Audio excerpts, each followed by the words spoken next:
तो वेलकम। जैसे कि आज का हमारा टॉपिक है महाजनपद, ठीक है। और आज इसके हम जो है 50 इम्पोर्टेंट जो है क्वेश्चन जो है करने वाले हैं, ठीक है। और इसमें से गारंटी के साथ जो है आपके इसमें से प्रश्न आएंगे, ठीक है। तो फटाफट से वीडियो की शुरुआत करते हैं। क्वेश्चन नंबर 1 है, प्राचीन भारत में कुल कितने महाजनपदों का उल्लेख है, ठीक है। तो इसमें पहला क्वेश्चन क्या पूछा गया है, प्राचीन जनपद में कितने जो है महाजनपद थे। तो इसका आंसर होगा ऑप्शन नंबर सी 16, ठीक है। उसके बाद बढ़ते हैं नेक्स्ट क्वेश्चन, जो कि है हमारा क्वेश्चन नंबर 2। इसमें पूछा गया है 16 महाजनपदों का उल्लेख किस बौद्ध ग्रंथ में मिलता है, ठीक है। तो इसका जो आंसर होगा वो है हमारा बी, ऑप्शन नंबर अंगुत्तर निकाय, ठीक है। उसके बाद बढ़ते हैं क्वेश्चन नंबर 3, जो कि ये 16 महाजनपदों का उल्लेख किस जैन ग्रंथ में भी मिलता है, ठीक है। तो इसका जो आंसर होने वाला है वो है हमारा ऑप्शन नंबर ए, भगवती सूत्र। उसके बाद बढ़ते हैं क्वेश्चन नंबर 4। इसमें पूछा गया है मगध की प्रारंभिक राजधानी क्या थी। इसमें जो है मगध की प्रारंभिक राजधानी पुती जो थी राजगृह, ठीक है। और उसके बाद जो थी वो थी पाटलिपुत्र।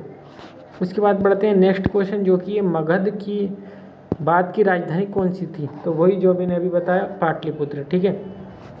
उसके बाद है क्वेश्चन नंबर 6, अंग महाजनपद की राजधानी क्या थी। अंग की इसमें राजधानी पूछी जो थी चंपा। उसके बाद बढ़ते हैं क्वेश्चन नंबर 6, वत्स की राजधानी क्या थी, ठीक है। वत्स महाजनपद, इसका जो आंसर है वो है कौशाम्बी। उसके बाद बढ़ते हैं क्वेश्चन नंबर 8। इसमें पूछा गया है कौशल महाजनपद की राजधानी कौन सी थी, ठीक है। तो इसका जो आंसर होगा वो है हमारा ऑप्शन नंबर ए, श्रावस्ती। उसके बाद बढ़ते हैं क्वेश्चन नंबर 9 की तरफ। तब तक के लिए फटाफट से लाइक, चैनल को सब्सक्राइब कीजिए फटाफट। तो क्वेश्चन नंबर 9 है, काशी महाजनपद की राजधानी क्या थी। तो इसका जो आंसर होने वाला है वो है हमारा वाराणसी, ऑप्शन नंबर बी। उसके बाद बढ़ते हैं क्वेश्चन नंबर जो है हम 10 की तरफ। अवंती महाजनपद की प्रमुख राजधानी कौन सी थी। अवंती की इसमें राजधानी पूछी जो कि थी उज्जैन। उसके बाद बढ़ते हैं क्वेश्चन नंबर 11 की तरफ। इसमें गांधार महाजनपद की राजधानी कौन सी थी, ठीक है। तो इसमें जो है गांधार की राजधानी पूछी थी, उसका जो आंसर होगा वो है ए, तक्षशिला। उसके बाद बढ़ते हैं क्वेश्चन नंबर 12 की तरफ, जो कि ये मथुरा किस महाजनपद की राजधानी थी। इसका जो आंसर होगा वो है सूरसेन, ठीक है। उसके बाद बढ़ते हैं क्वेश्चन नंबर 13। इसमें पूछा गया है बज्जी महाजनपद की प्रमुख राजधानी कौन सी थी। तो इसका जो आंसर होगा वो है हमारा ऑप्शन नंबर ए, वैशाली। उसके बाद क्वेश्चन नंबर 14। इसका जो है बज्जी संघ में निम्न में से कौन सा गण प्रमुख था। इसका जो आंसर होगा वो है हमारा ऑप्शन नंबर ए, लिच्छवी, ठीक है। उसके बाद बढ़ते क्वेश्चन नंबर 15। निम्न में से कौन सा महाजनपद गणराज्य था। तो इसका जो आंसर होगा वो है हमारा ऑप्शन नंबर बी, बज्जी। उसके बाद बढ़ते हैं क्वेश्चन नंबर 16, जो कि ये महाजनपदों का उदय मुख्यतः किस काल में हुआ था, ठीक है। इसका जो आंसर होने वाला है वो है हमारा ऑप्शन नंबर सी, 6वीं शताब्दी। उसके बाद बढ़ते हैं क्वेश्चन नंबर 17 की तरफ। महाजनपदों के उदय का प्रमुख कारण क्या था। महाजनपदों के उदय का क्या कारण था। तो इसका जो आंसर है वो है हमारा ऑप्शन नंबर ए, समुद्री व्यापार का अंत, ठीक है। उसके बाद बढ़ते क्वेश्चन नंबर 18। मगध के उत्कर्ष में किस धातु की उपलब्धता का महत्वपूर्ण योगदान था, ठीक है। तो मगध के जो इसका आंसर होने वाला है ऑप्शन नंबर सी, लोहा जो है प्रचुर मात्रा में मिला था, ठीक है। उसके बाद बढ़ते हैं मगध के प्रथम महत्वपूर्ण शासक के रूप में किसे जाना जाता है। इसका जो आंसर है वो है हमारा ऑप्शन नंबर ए, बिंबिसार। उसके बाद बढ़ते हैं क्वेश्चन नंबर 20 की तरफ। बिंबिसार किस वंश का शासक था। तो बिंबिसार जो था वो था हमारा हर्यक वंश का संस्थापक, ठीक है। बिंबिसार ने किस महाजनपद को जीतकर मगध में मिलाया था। किसको जीता था फ्रेंड्स। तो इसका जो आंसर होने वाला है वो है हमारा ऑप्शन नंबर ए, अंग को जीता था, ठीक है। उसके बाद बिंबिसार का विवाह किस कौशल राजकुमारी से हुआ था। इसका जो आंसर होगा वो है हमारा ऑप्शन नंबर ए, कौशल देवी। उसके बाद जो है क्वेश्चन हमारा 23, अजातशत्रु किसका पुत्र था। इसका जो आंसर होगा वो है बिंबिसार। उसके बाद बढ़ते हैं क्वेश्चन नंबर 24 की तरफ। इसमें अजातशत्रु ने किस गणराज्य के विरुद्ध युद्ध किया था। इसका जो आंसर होगा वो है हमारा बज्जी। उसके बाद बढ़ते क्वेश्चन नंबर 25। आधे प्रश्न हो गए हैं हमारे, फटाफट से वीडियो को सब्सक्राइब कीजिए। तो पाटलिपुत्र की स्थापना विकास का संबंध किस शासक से माना जाता है? तो इसमें क्या पूछा गया है? पाटलिपुत्र का। तो इसका जो आंसर होगा वो है उदयन। ठीक है। उसके बाद हर्यक वंश के बाद मगध में कौन सा वंश आया? ठीक है, हर्यक के बाद कौन सा वंश आया? वो था नंद वंश। ठीक है, और इसके जो संस्थापक थे वो थे हमारे महापद्मानंद। ठीक है। उसके बाद बढ़ते हैं क्वेश्चन नंबर 27। शिशुनाग वंश का संस्थापक कौन सा? ठीक है, तो शिशुनाग वंश का संस्थापक कौन था? इसका आंसर होगा शिशुनाग सेन। ठीक है। उसके बाद बढ़ते हैं क्वेश्चन नंबर 28 की तरफ। इसमें पूछा नंद वंश का संस्थापक, जो अभी मैंने बताया, ऑप्शन नंबर बी महापद्मानंद। ठीक है। उसके बाद बढ़ते हैं क्वेश्चन नंबर 29।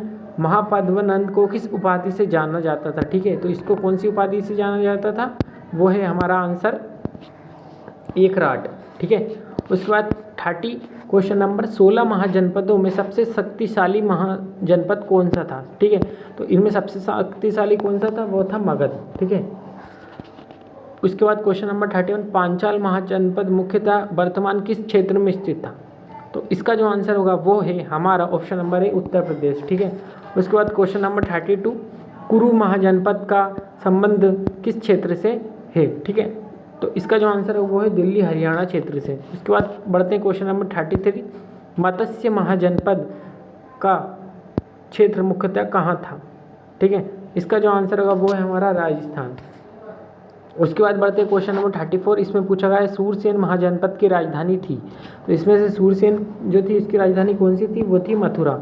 उसके बाद बढ़ते हैं क्वेश्चन नंबर 35। चेदी महाजनपद का उल्लेख किस प्राचीन साहित्य में मिलता है? इसका जो आंसर होने वाला है वो है हमारा ऑप्शन नंबर ए महाभारत।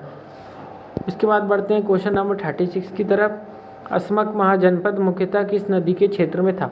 तो इसका जो आंसर होने वाला है वो है हमारा ऑप्शन नंबर ए गोदावरी। उसके बाद बढ़ते हैं हम क्वेश्चन नंबर 37 की तरफ,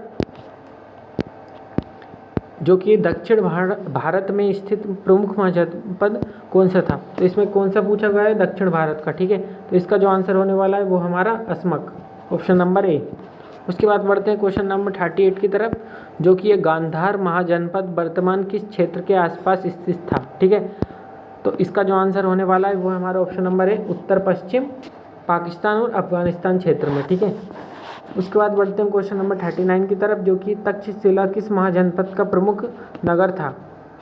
तो इसका जो आंसर होने वाला है वो है हमारा ऑप्शन नंबर ए गांधार। ठीक है।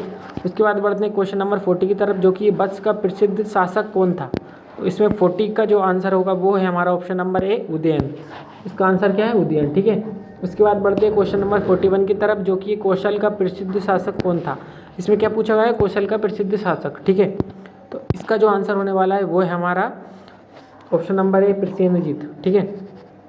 उसके बाद बढ़ते हम क्वेश्चन नंबर 42 की तरफ, जो कि है अवंती का प्रसिद्ध शासक कौन था? इसमें क्या पूछा गया है? अवंती का। ठीक है, तो इसका जो आंसर होने वाला है वो है प्रबोध। ठीक है। उसके बाद बढ़ते क्वेश्चन नंबर 43। निम्न में से कौन सा 16 जनपदों में शामिल नहीं था? ठीक है, तो इसमें ऑप्शन है मगध, कौशल, चोल, वत्स। तो इसका जो आंसर होगा वो है हमारा चोल। ठीक है। उसके बाद बढ़ते हैं क्वेश्चन नंबर 44। निम्न में से कौन सा एक गणराज्य था? क्या पूछा गया है? गणराज्य कौन सा था इनमें से? ठीक है, इसका जो आंसर होने वाला है वो हमारा बज्जी, ऑप्शन नंबर ए। उसके बाद बढ़ते क्वेश्चन नंबर 45। महाजनपद काल में किस प्रकार के सिक्कों का प्रचलन बढ़ा? तो इसका जो आंसर होने वाला है वो है हमारा ऑप्शन नंबर बी आहत सिक्के। इसके बाद क्वेश्चन नंबर 46। आहत सिक्कों को सामान्यतः किस नाम से जाना जाता है? किसमें क्या? आहत सिक्का। इसका जो आंसर होने वाला है वो है हमारा ऑप्शन नंबर है पंचचिन्हित सिक्के। उसके बाद बढ़ते क्वेश्चन नंबर 47 की तरफ, जो कि महाजनपद काल में नगरों के विकास को किस नाम से जाना जाता है? ठीक है, तो नगरों को विकास को किस नाम से जाना जाता है?